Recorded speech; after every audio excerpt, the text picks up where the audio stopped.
Good morning, my dear students. I am Dr. Deepak More, Assistant Professor, Department of English, Sanjini Mahavidyalaya Chapoli.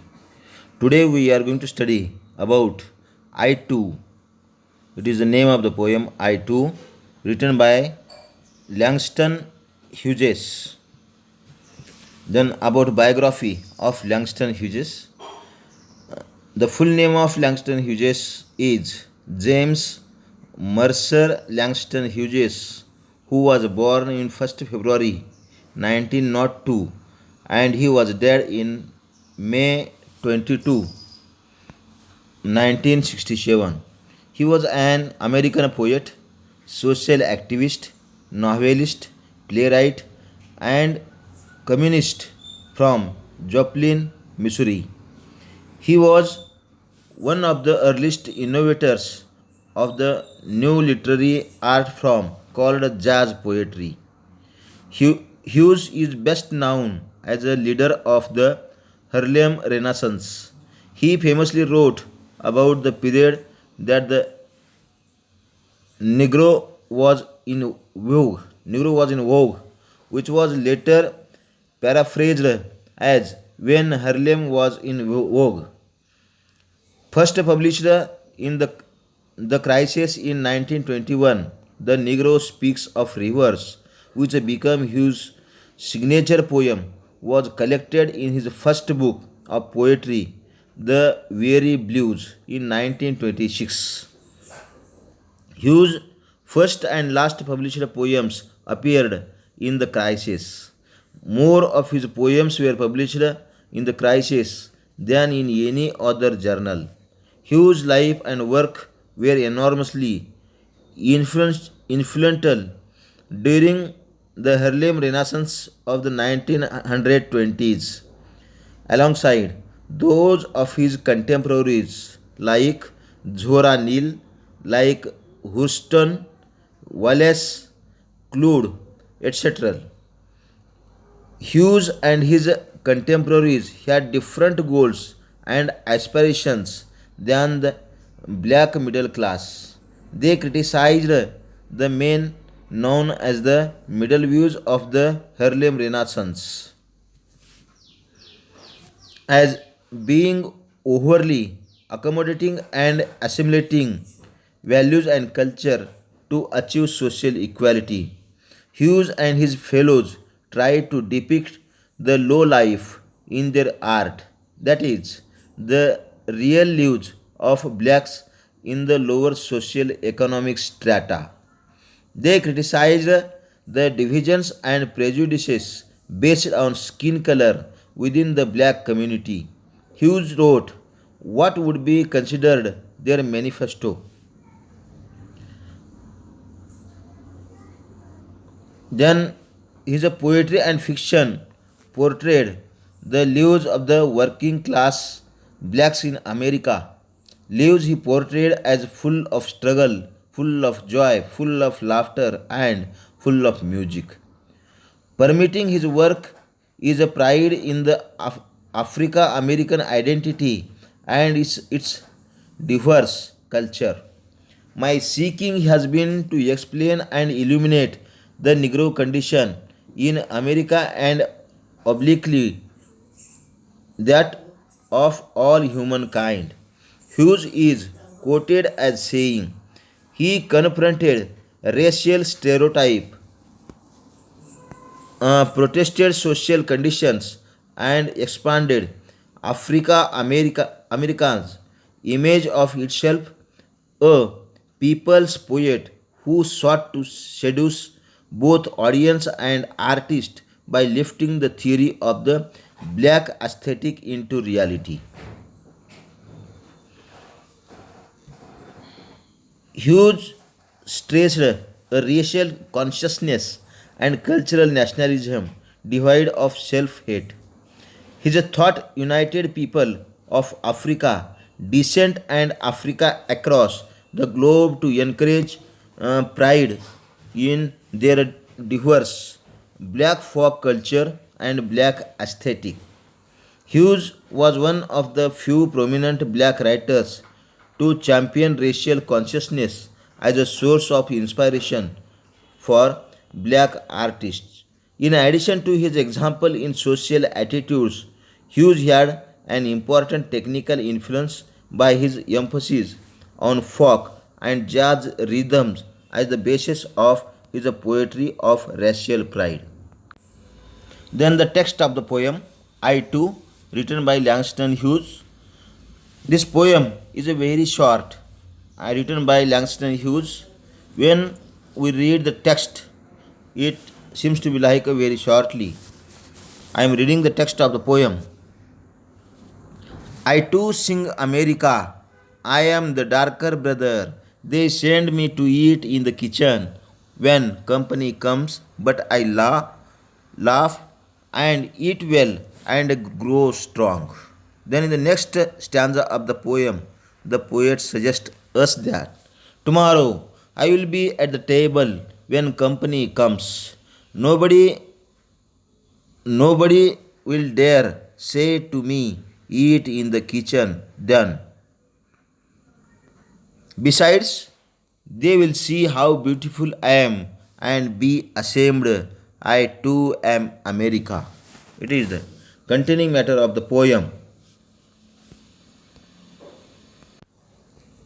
When we analyze the poem, I too, written by Langston Hughes, the poet addresses that the speaker claims that he too sings America. He is the darker brother who is sent to eat in the kitchen where are guests visiting. However, he does laugh and he eats well and grows bigger and stronger.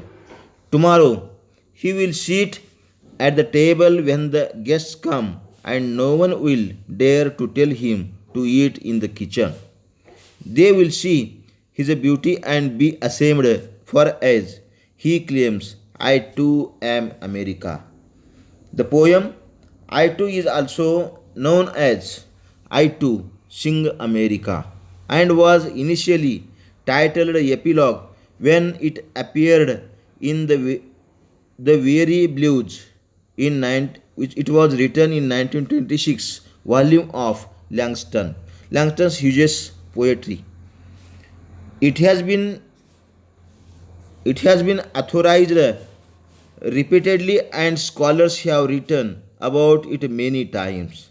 It is written in free verse and features short lines and simple language.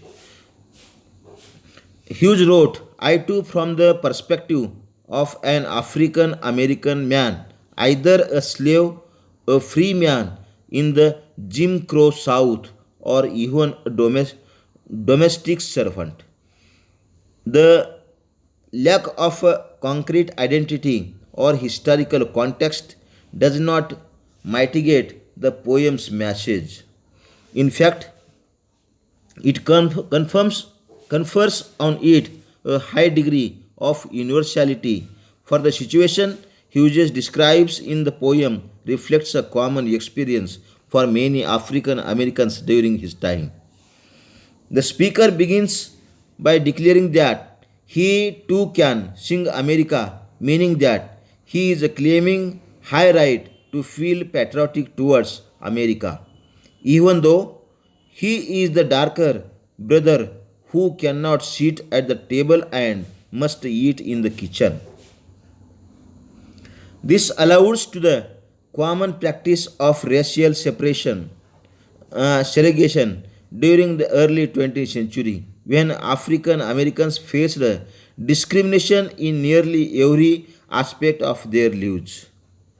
They were forced to live, work, eat, and travel separately from their white country parts, from their white counterparts, had few civil or legal rights, were often victims of racial violence, and faced economic marginalization in both the North and the South. One critic identifies the opening lines of the poem as illustrative of W.E.B. Du Bois' theory of double consciousness. According to the according to critic, that it is a peculiar sensation, this double consciousness, this sense of always looking at oneself through the eyes of others, of measuring one's soul by the tape of a world that looks on in ashamed contempt and pity.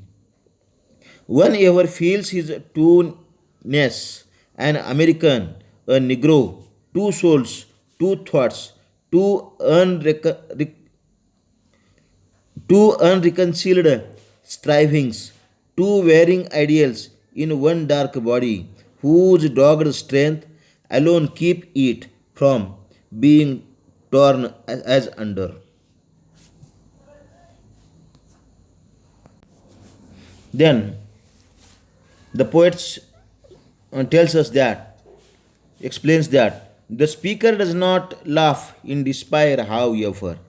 He proclaims that tomorrow he will join the others at the table and no one will dare send him back to the kitchen. Not only that, but the others will see how beautiful the speaker is and will therefore feel ashamed. This statement is extremely hopeful and optimistic.